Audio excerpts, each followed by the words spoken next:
de lo de Rafael Méndez, el gran trompetista. Sí, que vemos por ahí a su familia. Que aquí anda, sí, anda la familia.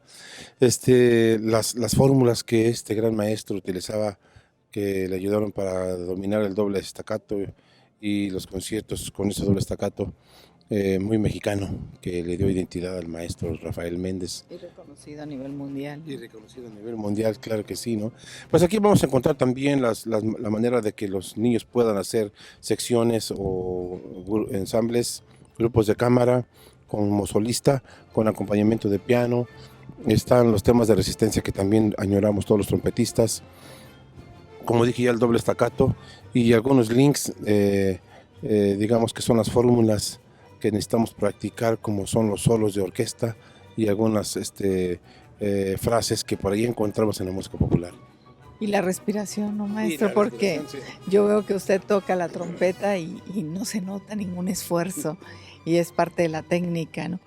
Y sobre todo el gran amigo Toño Méndez, que es el director de la Sonora Santanera, que ha hecho una excelente sección.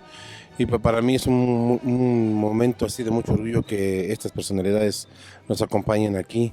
Y bueno, pues también por cierto que aquí él no lo sabía, pero yo le dediqué a algunos trompetistas, así como a la sección de la Sonora Santanera, porque les tengo una alta estima y un gran reconocimiento a ellos.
Sí, pero hay que llegar muy preparados, sí, muy preparados para no caer en ese error, a ese al que yo me refiero. ¿Es la corrupción una enfermedad incurable en nuestro país? Hasta donde yo sé, sí, porque los ejemplos que nos han dado los políticos, sí, pero hay una cuestión muy importante también, ¿por qué hoy los artistas, los deportistas, los músicos, tanta gente está interviniendo en la política? Porque queremos realmente aportar nuestro corazón. No somos los políticos tradicionales, queremos ayudar al pueblo, ¿no? Entonces a mí sí me brinca y me preocupa mucho. Bueno, hay un eso, desarrollo sí, más extraordinario de la sensibilidad, ¿no? Sí, exactamente, en otro punto de vista. No queremos sangrar al pueblo, hoy tenemos que hacer algo. Por eso me refiero a aquellas personas que estuvieron en estas temporadas de hace 100 años, que apostaron todo por ayudar a un pueblo. ¿Usted qué opina de estos sectores, estos personajes que se lanzan a la política y le dicen a la gente que no todo es culpa del gobierno, que es culpa de la apatía, de la falta de participación ciudadana?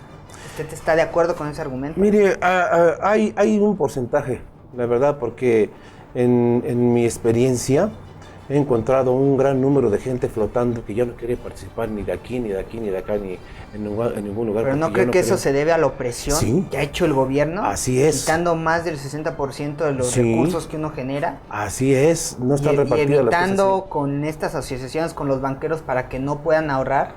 Así es. Y que es muy difícil construir un patrimonio. Es muy complicado, no tenemos esa identidad todavía, esa personalidad, ¿verdad?, de defendernos de esa manera, pero sí es gran culpa. Siendo uno de los municipios más importantes que nos apoya tanta empresa, y estar en esas condiciones no se vale, de verdad no se vale. Por eso es que nosotros tenemos esa inquietud de participar, así como tanta gente está participando ahora, esas gentes que están poniendo los pantalones. Yo creo que me di cuenta que quería ser músico aproximadamente como a los 10 años.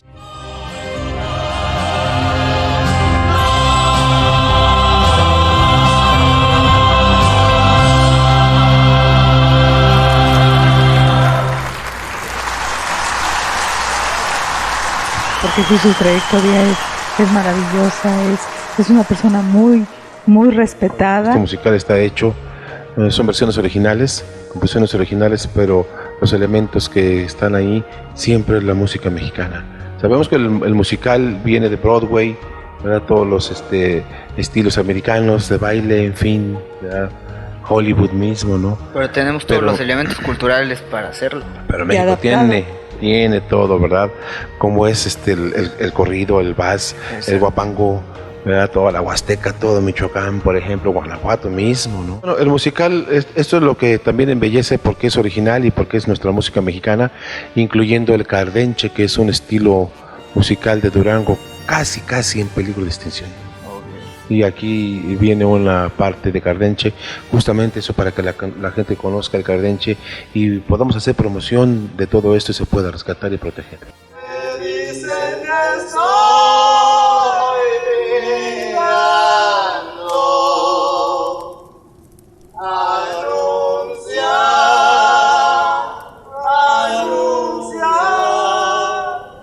que soy.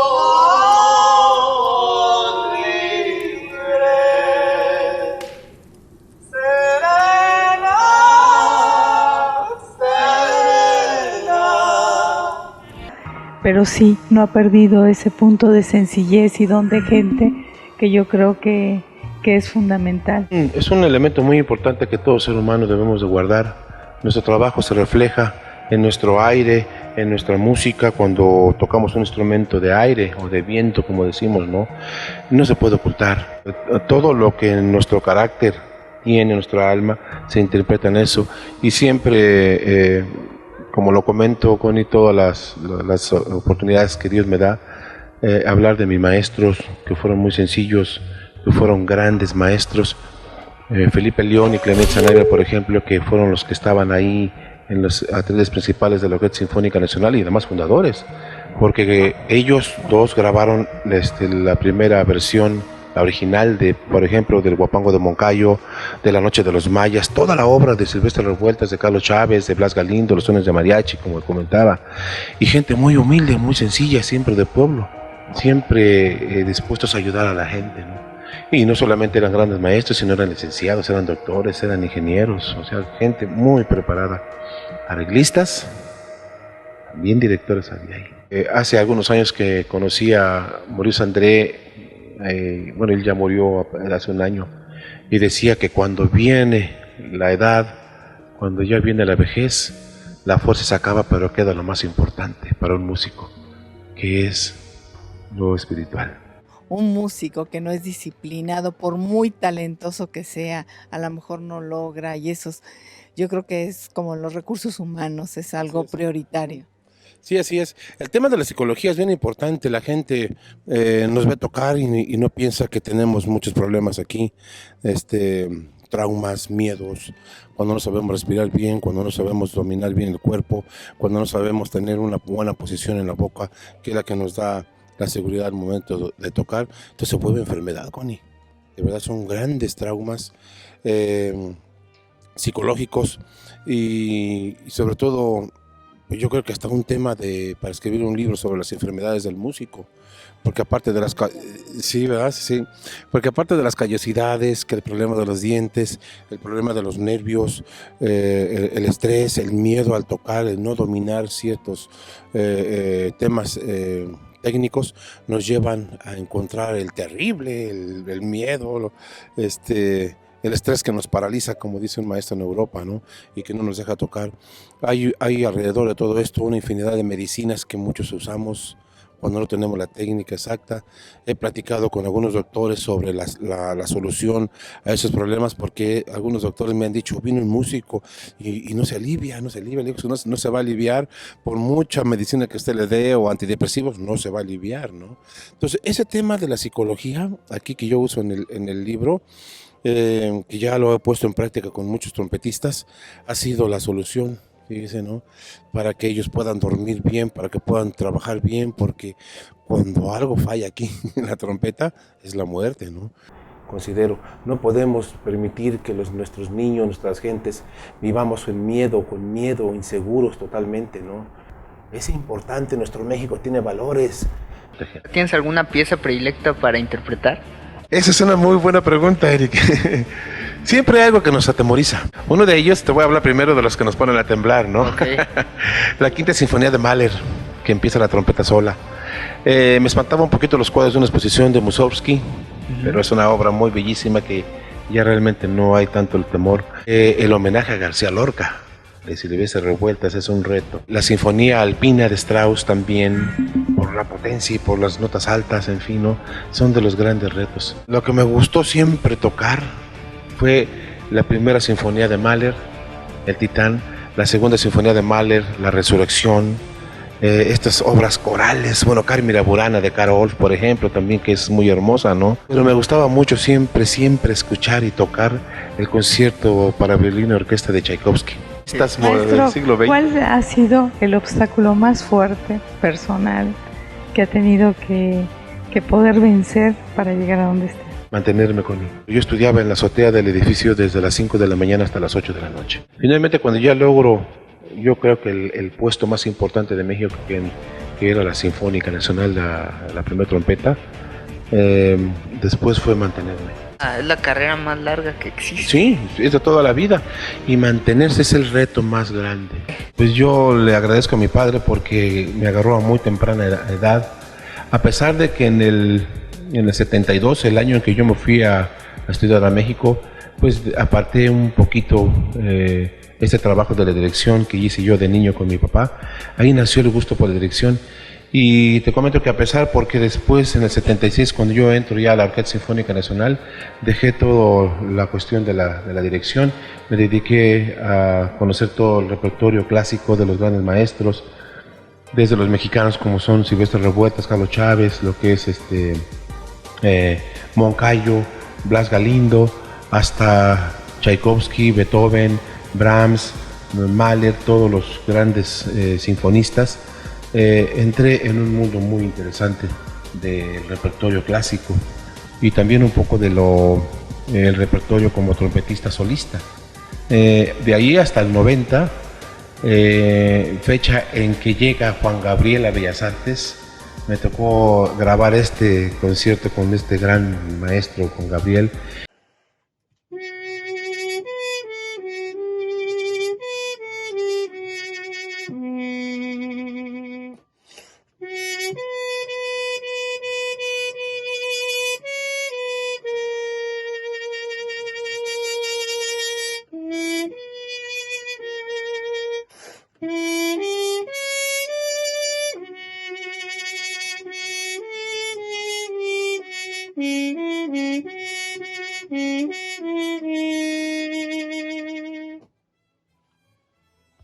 Y ahorita me recuerda a una amiga de Puebla que está escribiendo un tema sobre esto. Hace poquito la vi y me dice: maestro, ayúdeme un poquito con las enfermedades de los músicos. Digo, ven, es mucho, muy extenso ese tema de las enfermedades, ¿no? Por eso en el libro le platiqué yo a ella: aquí está la solución a todo esto. ¿Por qué cambiamos tantas boquillas? ¿Por qué buscamos tantas marcas que nos ayuden cuando realmente el problema lo tenemos aquí y aquí, ¿no? Entonces, por eso utilizo ese tema de la psicología del trompetista. Pero ha dirigido a personalidades grandísimas como Luis Miguel, Ignacio López Tarso, Fernando de la Mora, Horacio Franco, etcétera. Y ha dirigido en grandes escenarios como son, obviamente, el Palacio de Bellas Artes de la Ciudad de México, los estudios en Los Ángeles, California, en Nueva York, en Chicago, Puerto Rico, Argentina, etcétera. Es reconocido a nivel mundial y próximamente sé que lo mandaron llamar de Nueva York. Entonces eso hace que sea un orgullo guanajuatense, mexicano, y que además está hablando de la música mexicana. Es que muchísimas gracias, maestro. Esto sabemos que es un éxito y de verdad es todo nuestro reconocimiento a esta gran trayectoria como un músico que pone muy en alto la música mexicana.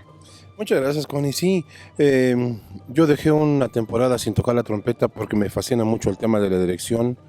Tuve mucha suerte, me puse a estudiar la dirección, tuve la fortuna de formar una orquesta en Puebla y en Durango y de dirigirlas porque también me gusta mucho ese tema, como lo comenté, y la ópera de los Pancho Villas por ahí que compuse, en fin, he participado en esas oportunidades, ¿verdad? pero sí me sentí yo muy triste con ese pecado que yo cometí con la música, si ustedes me lo permiten así, el haber dejado la trompeta. Perdí mi identidad como trompetista durante varios años y hoy la estoy recuperando.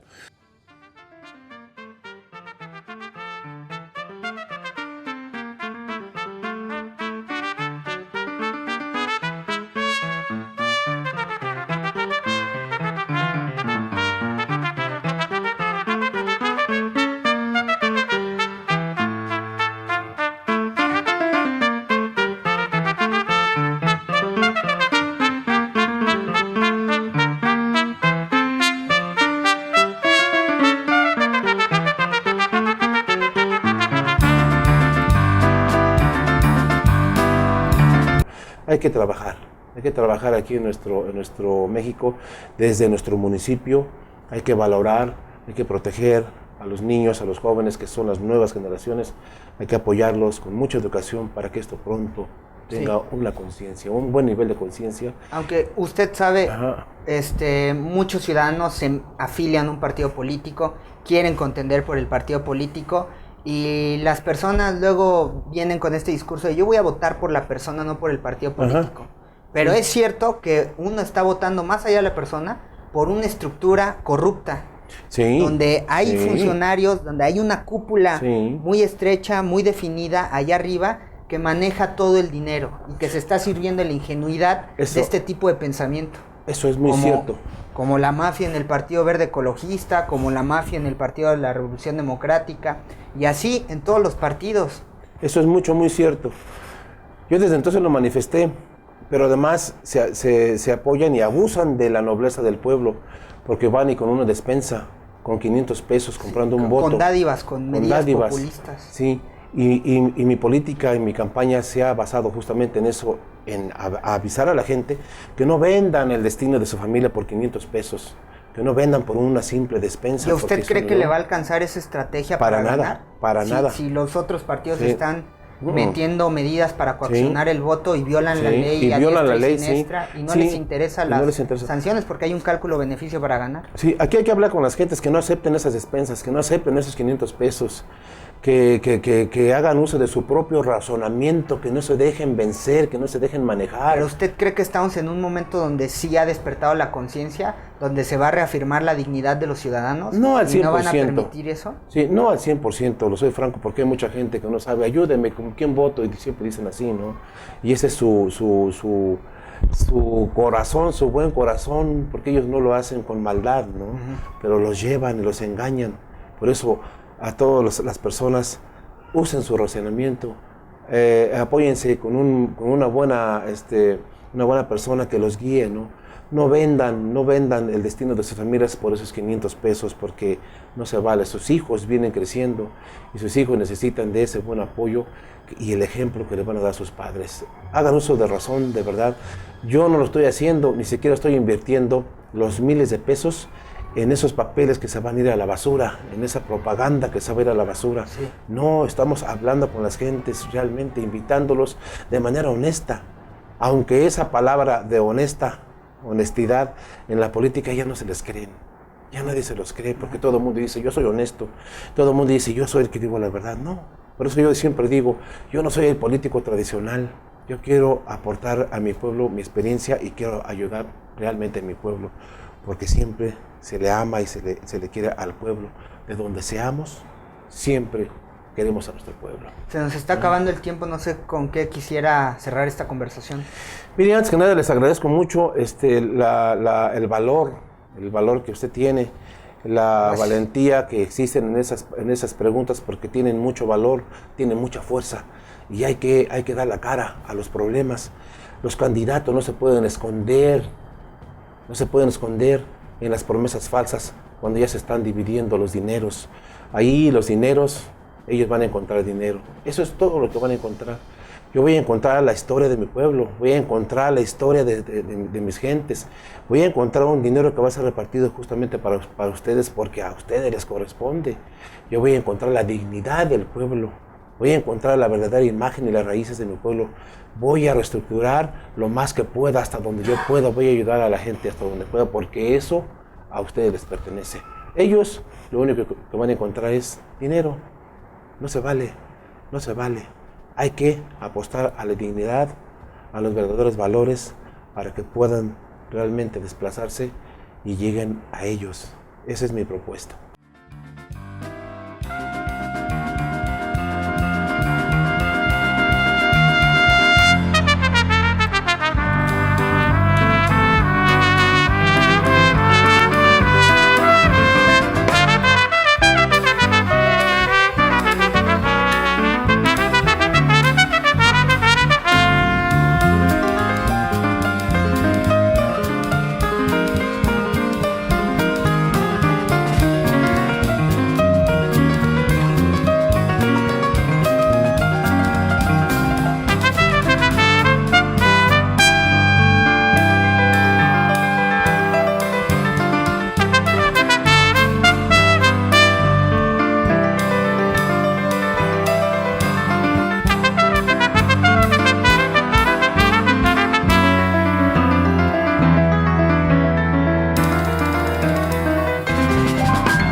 ¿Con qué músico y con qué vocalista te gustaría trabajar?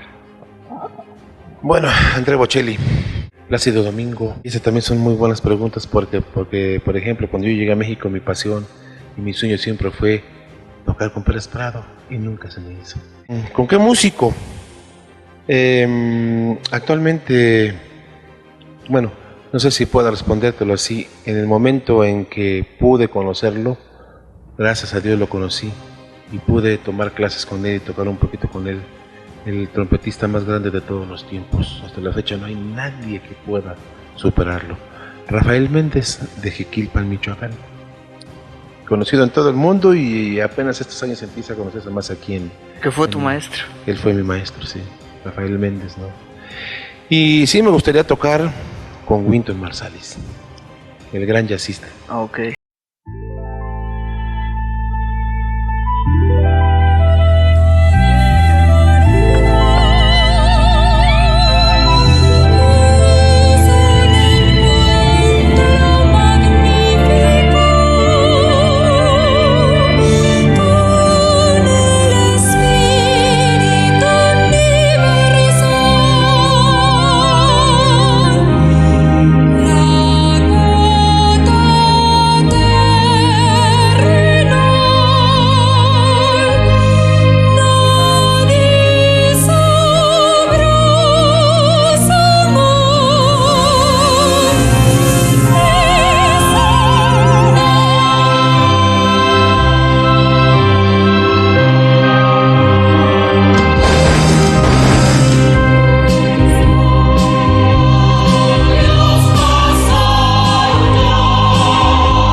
Yo con esto de verdad quiero agradecerles esta oportunidad a dos grandes, de verdad, grandes artistas del mundo.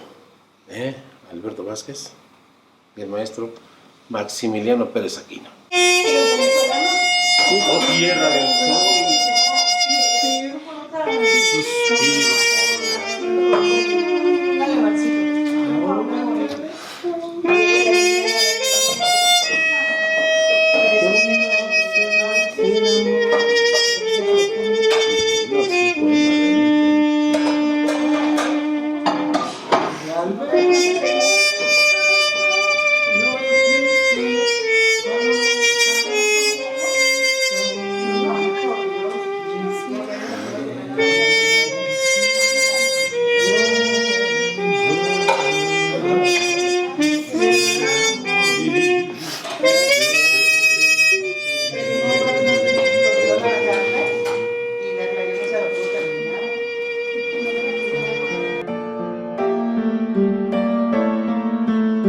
Entonces, desde niño, yo creo que ya a los 6 años que yo empecé con la música, ya tenía esa pasión.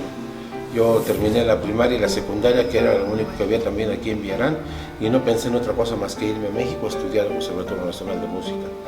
Y de ahí, ¿Quién considera lo influyó más o a quién considera su mentor? mi papá. Mi papá nos dio un gran ejemplo de música. Estaba dedicado a escribir siempre sus papeles, a pasarlos en limpio con la famosa tinta china, los manguillos con los cuales yo aprendí a estudiar. Y bueno, pues yo vi en él a una persona dedicada de cuerpo y alma a la música, la amaba totalmente, cuidaba los instrumentos, los limpiaba, los protegía más que su propia persona, ¿no? Entonces todos esos ejemplos sirvieron a mí para esto. Aparte de que también yo ya siento que ya lo llevaba desde niño, mi alma, mi espíritu, siempre soñaba en la música. Y ahora, ¿Cómo surgió la idea de montar una obra de la talla de Pancho Villa? En torno a la figura de Pancho Villa también. Fui llamado por el gobierno del estado de Durango para formar la Orquesta Filarmónica de Durango. Ahí empezaron a suceder muchas cosas. Fue, digamos, una propuesta también del IMAC, el Instituto Municipal de Arte y Cultura de Durango. Al final de su administración, yo propuse que hiciéramos algo porque coincidía con el 2010, el centenario de la Revolución Mexicana y el bicentenario de la Independencia, ¿no? Entonces decidí irme a vivir a Durango en el febrero del 2010 justamente. Era un reto porque ya estábamos en el 2010, ¿no? Claro. La imagen de Pancho Villa, encontraba y platicaba con gente que lo amaba y lo adoraba totalmente, pero también del otro lado gente que no quería saber nada de Pancho Villa, Es ¿no? un personaje totalmente controversial y aparte muy analizado, sobre todo en los Estados Unidos. Hay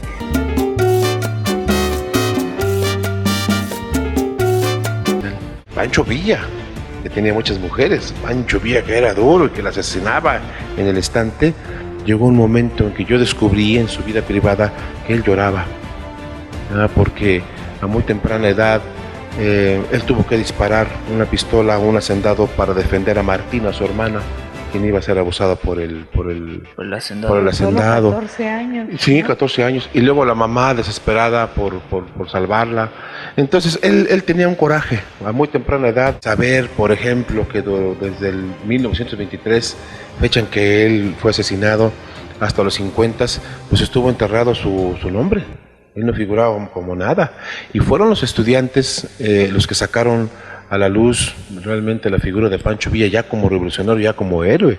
Una de las cosas que a mí me impresionó mucho fue cuando encontramos el personaje llamado Álvaro Ríos, que a finales de los 50, ya él con mucha edad, pudo convocar nuevamente a todos los revolucionarios que vivían y se preguntaron, bueno, ¿para qué luchamos? No tenemos tierras, no tenemos nada. Sí. Realmente, pues vámonos hasta la Ciudad de México, ya no nos queda más que morir.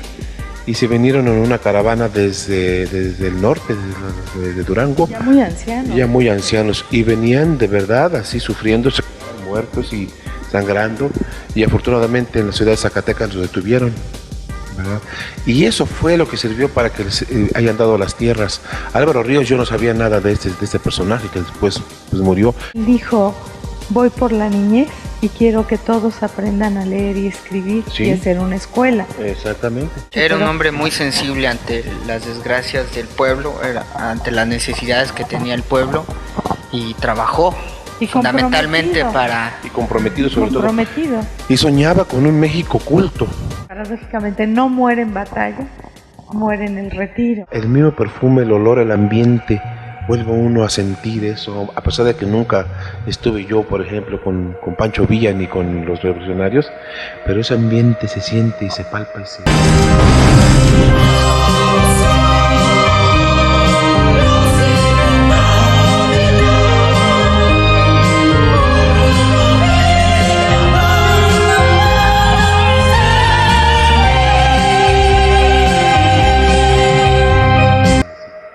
hacia adentro. Clima. A mí me apasiona mucho ese tema de Francisco Villa. Después de 100 años, seguimos en una lucha, sigue habiendo una problemática en la educación. El musical, fíjese, empieza con una reflexión de Pancho Villa también. Dice, dime patria, ¿por qué el tiempo ya no avanza?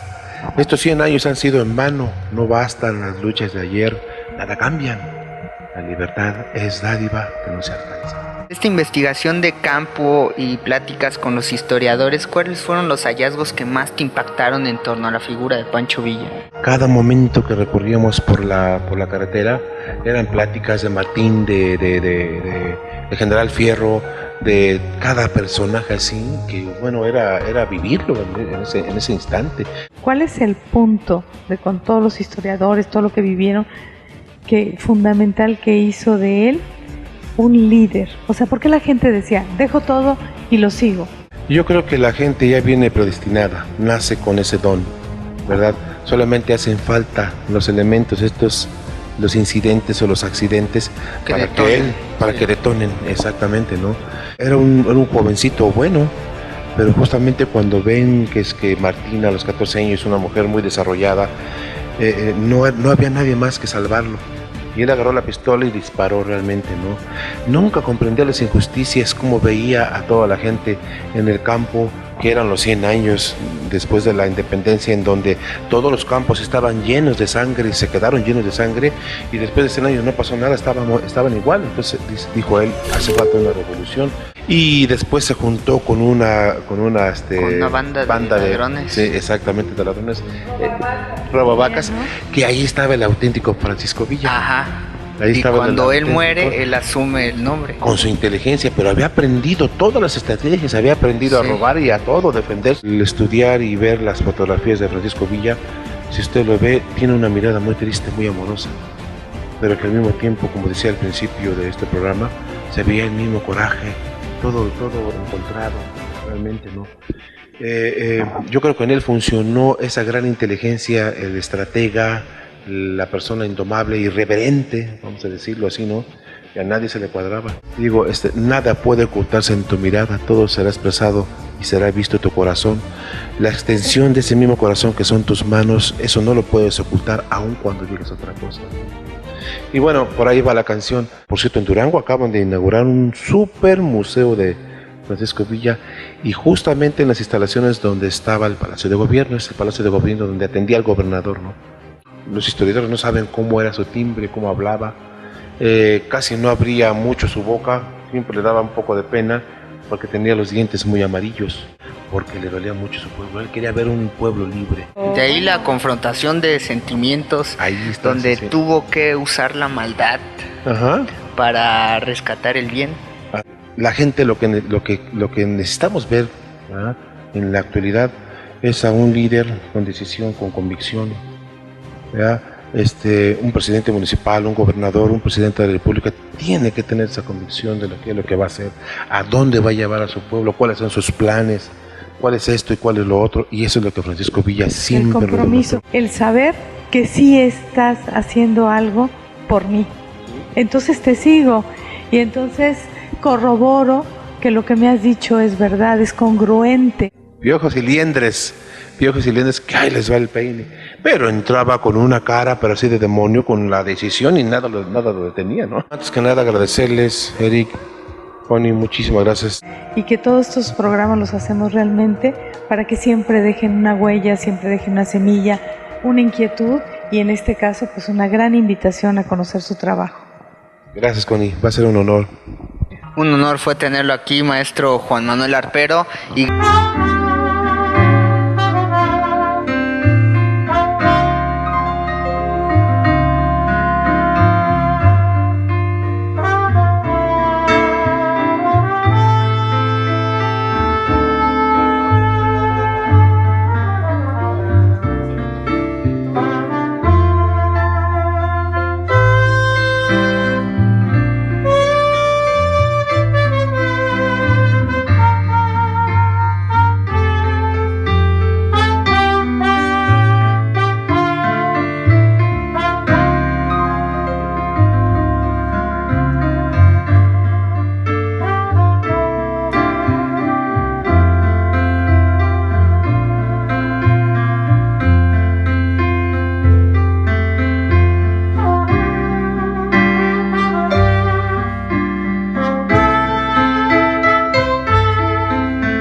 Y aquí nos recibió el gran maestro Juan Manuel Arpero para dar este punto de encuentro de diálogo y conversación con los grandes maestros Alberto Vázquez, Maximiliano Pérez Aquino.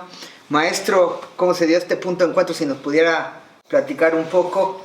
Claro que sí, hombre, pues antes que nada la bienvenida a todos los compañeros. Estoy muy contento porque tenemos aquí a dos grandes hombres del mundo, dos grandes artistas, promotores, dos grandes pensadores, así los he definido yo, porque a pesar de todas las circunstancias de esta pandemia, pues hemos platicado de proyectos, de ideas. Según las estadísticas que existen ahora, y esto sí se los quiero comentar, afortunadamente los que nos dedicamos al arte y la cultura tenemos muchas ventajas sobre el internet, porque la gente está en su casa viendo televisión, viendo programas, y esa es una gran ventaja para nosotros si podemos hacer esos programas. Lo hemos platicado, en fin, ¿verdad? Bueno, ya me metí un poquito más para allá, pero de verdad muy contento porque, bueno, tener a un gran pintor de fama internacional, que además pues un gran amigo, maestro de mi hijo, maestro de pintura, ¿verdad?, del cual pues ya tenemos mucho tiempo de estar platicando como grandes amigos, y bueno, pues concordamos mucho con las ideas de la música. Compañero Alberto Vázquez, ahora este promotor que apenas el día de hoy lo conozco y parece que ya lo hubiera conocido desde hace muchos años.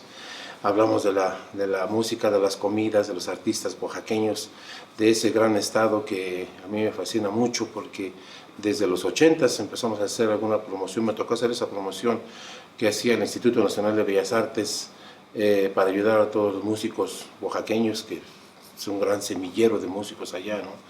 Y que hoy finalmente los vemos realizados como grandes artistas. En aquel tiempo eran niños, pero hoy ocupan ese lugar en las orquestas sinfónicas, en las bandas militares, con los grupos artísticos, grandes compositores, arreglistas. Y bueno, pues, ¿qué se puede hablar de ese talento? Hoy nos hemos pasado una tarde maravillosa, de verdad. Han pasado las horas como minutos platicando de tantas cosas en su hogar. ¿Y qué más les puedo decir? Guanajuato, Oaxaca, Guanajuato. Y yo recuerdo que hace un año que me tocó estar en el Cervantino, hice un arreglo por ahí que le puse Camino de Guanajuato a Oaxaca, porque me gusta mucho esa tradición de Oaxaca, las chilenas y todos los sones que hay por ahí en la sierra. Y bueno, pues lo alterné a José Alfredo Jiménez con Oaxaca.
heredarán este compromiso con la patria. El tiempo de luchar por una nueva nación no ha terminado. Ya nuestras voces no están calladas. Ya no hay silencio. Bien vale la pena dejar de existir.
Con eso finalizamos aquí en la casa del maestro Juan Manuel Arpero, donde tuvimos esta grata conversación con personajes ilustres del arte mexicano, embajadores del arte mexicano en todo el mundo. Yo soy el Javier Huerta y espero verlo pronto. Que además, hay que decirlo, Guanajuato se nutre de ello, de tener este tipo de personajes y de las contribuciones que hacen al arte mexicano y por supuesto para todo el estado de Guanajuato. Hoy indudablemente creo que es importante darle un mensaje a los mexicanos de esperanza, de fervor. ¿Qué podrían decir para finalizar esta conversación? Yo le entro primero. Miren, comparto mucho lo que dijo el maestro Alberto, y tiene mucha razón, porque también lo digo muchas veces. El artista es artista y nada lo detiene. Hay una fuerza interior de creación, de espíritu, de fortaleza. Porque lo que dijo él es esto: el artista vence el calor, el frío, el polvo, el lodo, la lluvia, todos los problemas de la ¿cómo se llama?, de las temperaturas y del ambiente. Nada nos detiene. Nuestro pensamiento, nuestra creación, nuestras palabras, nuestra música, las notas, las melodías, las pinturas, la comida, la historia que tienen ellos, ¿verdad? Así como los que tienen los bailarines, los danzantes, los pintores también, o los escritores. Todo lo que es el arte en general es fortaleza, es espíritu, es corazón, es amor. Con eso me despido, maestro.